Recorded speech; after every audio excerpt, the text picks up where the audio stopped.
This episode of the Mitch, Lafon, and Jeremy White Show is brought to you by Pariah Pickups. That's right, Pariah Pickups have been powering my guitars since the Pound Cake pickups came out. If you're a guitar player and you're looking to recreate that Van Halen sort of 90s DiMarzio kind of thing, and you can't really afford to get those crazy prices that the DiMarzio pickups go for online, well, the Pariah Pound Cakes do such an incredible job of recreating that tone. Use the promo code Jeremy at checkout for some instant savings. PariahPickups.com. That's PariahPickups.com. Use the promo code Jeremy at checkout for instant savings. Let's get right over to this week's episode. Mike Reno from Loverboy. You can watch the entire interview on my YouTube channel, youtube.com/Jeremy White Show. Make sure you like and subscribe. You go watch it, but now you got it on demand right now. Enjoy. An all-new episode of the Mitch, Lafon, and Jeremy White Show. Tuesday at noon. Available wherever you stream. You are currently speaking to one of the greatest singers in Canadian history. Oh, I know. And Mike Reno's here, too. Well, Hey now. Look, let's get right into it. Live and Unzoomed, kicking off big tour alongside Styx and REO Speedwagon. Loverboy is going to be hitting the road, kicking off Grand Rapids on May 31st, all the way through St. Louis, Tinsley Park, Illinois, making stops in Clarkson, Cincinnati, Kansas City, Tampa, West Palm Beach, pretty much all the big cities across the U.S. and A. Welcome to the show, an absolutely iconic Canuck, Mr. Mike Reno from Loverboy, everybody. Hello, everybody. How are you doing? We're good. Doing great. It's so great to talk to you. You know, the last time that I saw Loverboy was in Saint-Hyacinthe, Quebec a couple of years ago, and you were just phenomenal. I mean, you've always just been phenomenal. So I appreciate it. Thank you very much. I do work at it, and I am a little nervous about jumping in and doing 45 shows this summer with this touring carnival of greatest hits. It's going to be amazing. It is absolutely going to be amazing. And we have two great Canadians on there. Don't forget, we've got Gowan on that bill too, right? I mean, Lawrence is going to be there. So yeah. Lawrence Gowan, good guy, good friend. I can't wait to see him. Yep. Last time I saw Loverboy, actually, I was 16 years old, and I was working local crew on my native reservation. You guys came play here in Kahnawake. It was like a one-off show, and I got to be Paul Dean's assistant guitar tech for basically the day, so that was a lot of fun. And it was the one time I ever got to see Loverboy, so I'm absolutely going to try and catch one of these shows this year. Yeah. So where was that? What part of the world was that? Quebec. It was just outside of Montreal on a native reservation just across the water in a town called Kahnawake. And you guys played a place called Maddie's Place, which isn't there anymore. Actually, the owner just passed away a couple of weeks ago. And it was a fantastic show that night. I mean, it was just really great. And the cool thing about Loverboy is that, like, you know, the live mix can make a really great band sound awful. And the live mix that night was so good. It sounded like the record. Like, it was just so that's always been in my mind. Like, man, Loverboy just sounds great live. So yeah, absolutely. Let's get on to this new release called Release.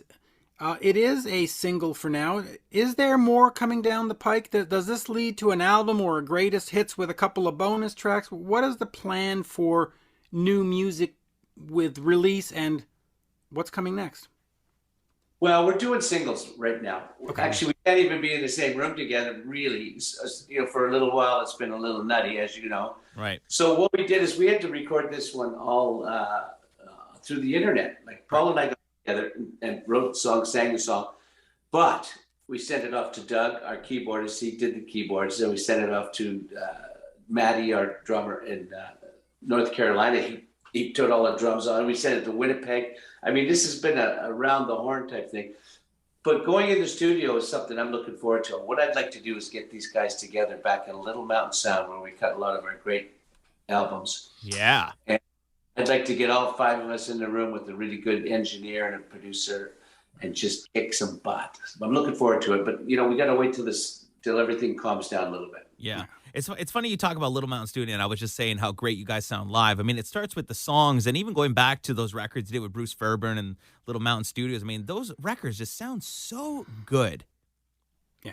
They still sound good. I was quite surprised. I heard one the other day when I was driving around, and I said, man, it still sounds good on the radio. So we really had a good bunch of guys right off the bat. I mean, we were pretty fortunate to have Bruce Fairbairn and Bob Rock, and not to mention Mike Frazier. Yeah. He was the second engineer. Now he's recording and mixing AC/DC albums. I think he's done the last 6 AC/DC albums. Something like that. second engineer on a Loverboy album to doing 6 AC/DC albums. I mean, and then, you know, Bob Rock, of course, is just fantastic. He's done everybody, you know, from Metallica to Bublé, you know, like, and everybody in between. Sadly, Bruce Fairbairn passed away a few years back. He's terribly missed. He would have probably gone on to done even more great records for sure. Yeah. Talk to me quickly about that Canadian sound, because when we look back to the 80s, you know, we do think of Bryan Adams and we do think of Loverboy and Honeymoon Suite and all that, but what we sometimes forget is how important Vancouver and the sound was, bringing in AC/DC, bringing in Motley Crue, Bon Jovi, Aerosmith, Scorpions. Talk to me about that scene with Bruce and Bob and Little Mountain, and it was like a team, right? And Jim Valance, can't forget Jim. You know, I tell you what, it actually started with the group Prism. You remember? Yeah, Jim Valance was drummer for Prism. He was the drummer, and he wrote all the songs and co-produced it with Bruce Fairbairn. Back then, I think he was using the name Rodney Higgs, so it was a little, you know, a little bit of a, yeah. Anyways, and if you really listen to that album, that was done in Little Mountain too. That was probably the first album done there. Shortly after that album, we got Fairbairn and Bob Rock and Mike Frazier together with our band. I mean, we were so lucky to have that. It was, and they were basically kind of starting their careers. It was really at the beginning. Mm-hmm. So we all kind of rode up the totem pole together. Every time we see each other, we have a really good mutual love for each other, and it's great to see guys, you know. Yeah. After all these years, because they've done so well, and we've done very well, and it's just been a really great ride. I got to tell you, it was pretty special back then. I mean, I would be hanging in the studio, and the guys in Motley Crue would be on the other side, or Aerosmith would be on the other side, or Trooper would be on one side, I'd be on the other side. I remember helping out with some of the vocals on Aerosmith albums and Bon Jovi albums, and they just said, "Can you just come in and go, whoa?" You know, right? I go, and then it turns out it's living on a prayer. You know, just go on. You never knew. I mean, I don't think a lot of people give you guys the credit, because in reality, had you guys not made those records with Bruce and really created that innovative sound that kind of sculpted the tone of the 80s, I mean, you listen to the cowbell and then that first cannonball snare, I mean, that basically created the template for all the records that Bruce and Bob did going forward. I mean, you wouldn't have the Little Mountain loading bay drum sound had you guys not done that record, you know? I was just gonna mention that loading bay. You know what I don't know if a lot of people know this, but what they ended up doing, there was a loading bay where you load all the equipment in the back, and it was just a big, maybe 3-story high, really 2-story wide, empty place where you back the truck in and load stuff up. Well, they put speakers out there and ran the sound of the drums through the speakers, and then re-recorded the room, and that created that big sound. And it wasn't like a electronic sound; it was a natural sound. It was organic. And I think people started coming from all around. I remember Aerosmith came, Motley Crue came. It's just insane. There's people all over the place, like from all over the country, and in Europe as well. They came to use that studio, and hopefully, I mean, by the time we did our second record, we couldn't even get a hold of Bruce Fairbairn and Bob Rock, because they were busy. They stopped taking your call. They're like, no, we don't talk to them. But talk to me about that, because their talent gave you a sound, but at the same time, you having great songs gave them a reputation. So it was a two-way street, where if your record had stiffed, nobody would care to go work with Bruce and Jim and all those people. But at the same time, the sound on the record was so good. So talk to me about how they sort of helped you, but at the same time, you helped them by just being so good. Well, it's probably true. Bruce Fairbairn did a cool thing when he was producing. He was, in my opinion, he was in tune enough or smart enough to just let us play. So some bands don't do it that way. Pardon me. Some bands have to record and then just do it singly and then put everything on singly. Our band really recorded basically live. I remember Mike Fraser would set up the microphones on the instruments. We'd sound check for about 3 days, and then we would just start playing, and they'd just record everything. And a lot of times that was the end of it. That sounded great. Next song, let's go. And we recorded fast and we recorded together. And Fairburn could see that was good for us. I mean, some bands don't do it that way, but we did it that way. He noticed it. He kept it going. And I think it's important that you figure out what your band's good at, no matter who you're producing. And he was very good at that. And of course, twisting the knobs, you can't get much better than Bob Rock. Yeah. And I mean, the sounds of those records, like I said, I mean, there would be no Slippery When Wet or Pump, Love in an Elevator with those drum sounds and all that. I mean, those Loverboy records, they really did create the template, in my opinion. So you're absolutely right. You're absolutely right. Yeah. That's a nice thing you said. I appreciate it. Thank you. Talking about some incredible producers and songwriters, I mean, Bruce and Bob and Mike, obviously fantastic, but one of my favorite songs from you guys, Loving Every Minute of It. It was written by Mutt Lange, and I've always been curious, how come Mutt didn't work in the studio and produce that song with you guys? Well, I think he was a little busy doing some unknown band called let me think, Def Leppard. No, and you know what happened is at the time Bryan Adams was working with Mutt Lange, and they were writing and doing stuff together. Do you remember that period? And during that, also that time, we were using Bruce Allen as our manager. So was Bryan Adams. Right. Still does.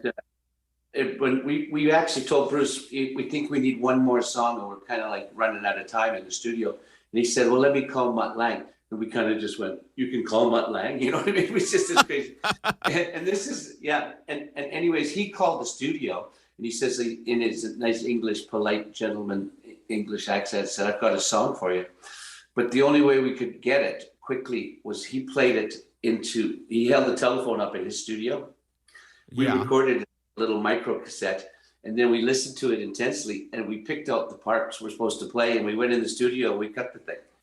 It was pretty magic, to be honest with you. It was crazy. Wow. So you recreated the demo that you heard over the phone in the studio, basically. Yeah. Exactly. We learned the song, and it was just a tiny little cassette thing. It didn't sound very big, but you could imagine.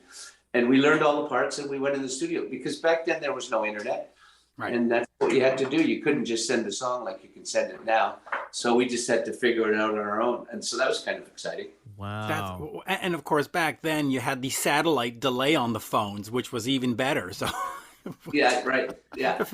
Talk to me just real quick about the impact of video, because for me, I was in Quebec and Much Music comes out, and I'm not really hearing a lot of Loverboy on the channels that my parents were listening to.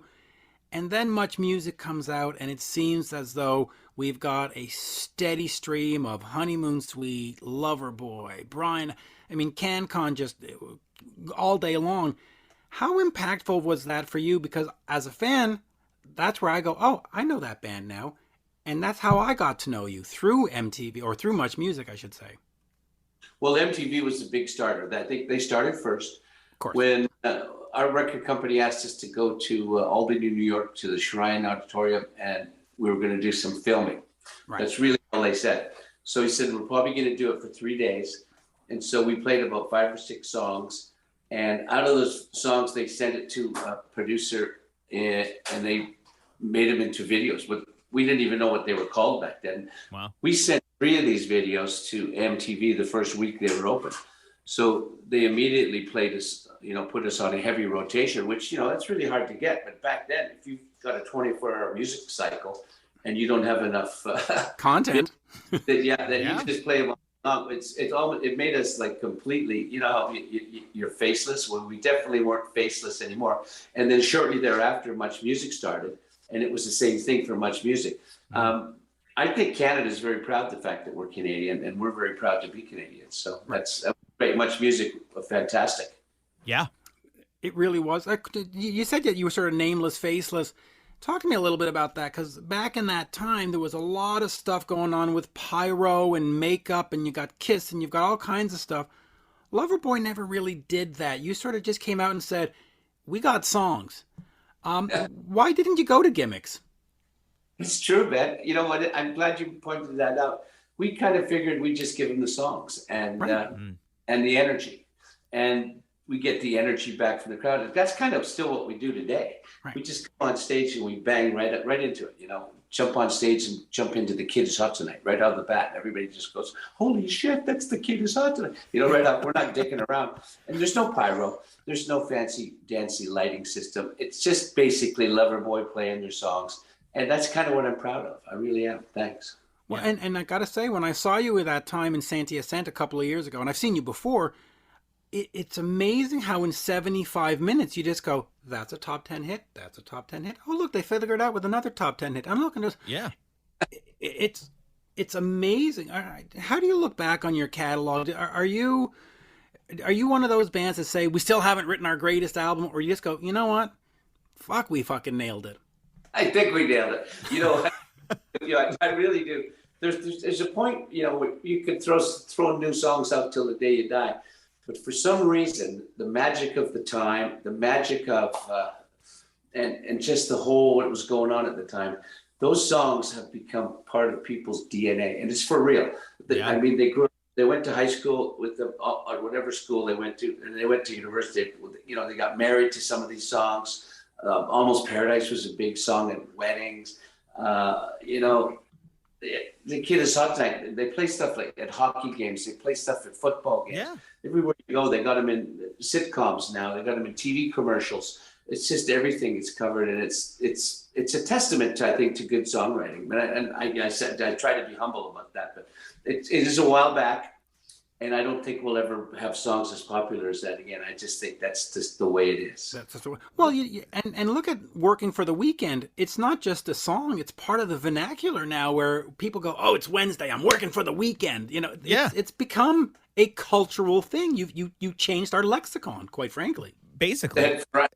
And Friday nights, everywhere we go, Friday nights, you can hear it at 5 o'clock. They just hit that. Well, I'll tell you what, I was on the school bus I was in grade 8 back in 2007. And then Terry and Ted and Kim in the morning on Show 97.7, I'd hear it at 7:40 right after revisionist history. You'd hear that cowbell and all. Yeah. It became a thing. And that was my exposure to it. And I mean, great songs. They just transcend generations. Yep. All hell breaks loose when you hear that cowbell kick in. Speaking of that cowbell, where is that cowbell now? Our drummer's got it in his drum bag, and we're going to be pulling it out in another 3 weeks. Wow. Is it the same? Is it still the same cowbell? Because that should be under glass, with a light on top of it, on display. Right beside the red leather pants, right? Yeah. with a picture of Albert Bouchard from Blue Oyster Cult going, I got one of those. The Cowbell Crew. The Cowbell Crew. Hey, who was one of the first to do the cowbell thing was Mississippi Queen. Yeah. Right. Mountain. Yeah, Mountain. Leslie West. He was a good guy. Yeah. I had a chance to interview him a couple of times. Unfortunately, he passed away, but he was so good. Talk to me quickly about this tour. So you've got REO Speedwagon, you've got Styx. They're flip-flopping sort of the headlining slot. How do you sort of go about it? Do you sort of think we got to upstage these guys and we're just going to go full tilt, or you just go, listen, we're just going to go give them half an hour, then we're going to go back to the catering, and we're just going to relax? Are you out for the attack and you want to win the night, or are you just we'll just do half an hour and we'll go to catering, we'll be good? Let me just tell you what happened last week. My manager calls me and he says, I just got a call from Live Nations. He says, this tour is selling out so fast. He says, I've dealt with these bands together many years in a row. Well, this is Live Nations. He says, this is the first time this tour is selling out well in advance, because the only thing we could think of it is that we added Loverboy. And he says, you guys got a lot of fans out there, and we want to take you on the road next year and headline. And it was just such a big compliment to me. What people do, if you go to most concerts, there's a warm-up act is playing and everybody's out having a beer, getting a T-shirt, taking a leak, walking down slowly, hanging out with their buddies. So the place is kind of half empty. Right.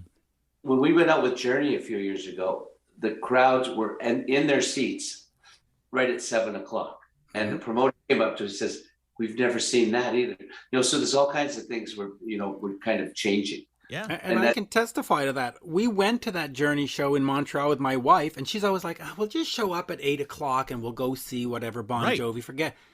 for that night, she was like, "Can we leave at like 5 so we can make sure that traffic?" And Yeah. my wife doesn't do that for anybody. It's But funny, For I- Loverboy, she did. I forgot about that show, and you brought that up. I totally do remember doing the same thing. Yep. Yeah, That's cool. me and Kat Spencer, we got free tickets from the radio station, and we walked over because it's a block over, and he's like, we need to be there for Loverboy. Yep. Yeah. Yeah. Oh, that's cool. It was And a that- triple bill. Yeah. That's a big compliment thing. You know what? And that makes me happy. And that's another reason why I'm happy. So we're gonna get up there. They're giving us an hour. We're gonna Wow. go up, play like 9-10 songs. We're just gonna kick some ass and then get in the tour bus and go to the next town. And Nice. and we're gonna try to do it with as much poise and Canadian spirit as we possibly can. Yep. Plus we're gonna kick their ass. Yeah, and just don't wear a Leaf shirt on stage. That's all I'm asking. But you There do you go. have one Canadian date in Toronto on August 16th. Yep. No dates in Quebec, so no Montreal, no Quebec City. Is that something that might change, or do you come back alone? Or in fact, I think you're actually doing a date in August at the Strangers in the Night, I believe. Well, they were supposed to be doing that gig. I don't know what's going on with that. Are you guys still on the bill? Yeah, the dates are changing. Well, you know what's happening is some of the people can't operate unless it's a full capacity type situation. Right. And some of the provinces are asking for 50% capacity. Or less, yeah. Yeah. Montreal. And it's going to be distance, and you got to wear a mask, and you got to, wear a diaper. Yeah. Hazmat suit. Yeah. Yeah, hazmat suits and the antennas, and like, I don't know. It's just crazy times. But promoters, they can't really do anything. So what we're trying to do is we're just trying to let this whole virus thing just dissipate and go away. And all the shows we're doing with the REO and Styx and Loverboy are all outdoor events. So Yeah. I know that there's going to be shows added on because as soon as they see it sell out that fast, a lot of promoters jump in and say, "Well, we'd like a show too." So Right. I could see coming to Montreal or Quebec, anywhere, and playing some Canadian shows as long as they're outside and they and there's no capacity rulings. Right. Yeah. We spoke about loving every minute of it. You worked with Mutt Lange on the song, but on the album you worked with Tom Allom, who of course was known at that time for working with Judas Priest. Was that a moment where you sort of said to yourself, we need to toughen up our sound. We need to be a little bit more metal. Because metal was sort of taking over at that time. Talk to me about the decision to work with Tom and what was he like? Because here's another great producer. Well, first off, one of Tom Allom's magic moments was when we were cutting, I think it was Lovin' Every Minute of It, in the studio. And it was towards the end of the night. And towards the end of the night, he'd always have a little tumbler of scotch going. And he'd stand. He was a standing producer. He was always standing. Oh, wow. He was tumbling his scotch because it was late in the night. We were almost ready to sit back. And the band played Lovin' Every Minute of It perfectly. And he puts the talkback mic on and he goes, "Change nothing immediately, lad." And that's got to be one of the coolest statements I think I've ever heard. Change nothing immediately. He just loved it. We were trying to toughen the sound up. Paul especially wanted to get away from certain things. He wanted to make it a little more guitar oriented. Right. And so we were trying to find a guy. He was available. Our regular production crew weren't available, like I was saying earlier, because we were working in Studio B. Studio A had somebody in it like Aerosmith or something. That's how crazy it was. And so we had our whole team on the other side. So we kind of thought, well, this is kind of crazy. But that's what we did. And we did a great album and we had a lot of fun. When you record a song that's written by Mutt Lange and he's not producing it, does he get final cut at the end of the day and say, "No, I don't like the mix, redo it"? Nope, never got any final cut, never demanded it. He was just a gentleman through and through. He sent it to us and just let us have at it. And I think he's probably pretty proud of what we did. Wow. Have you ever spoken to him since the song came out and asked him?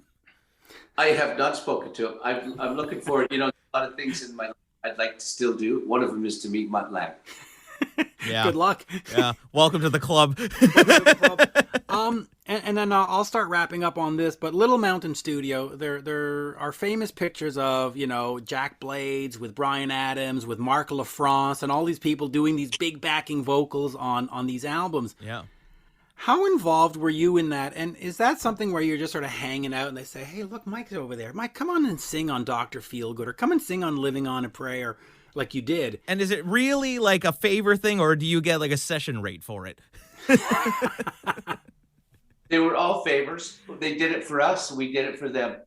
Here's what happens. You get, like, let's say 7 or 8 guys around a microphone. Mm-hmm.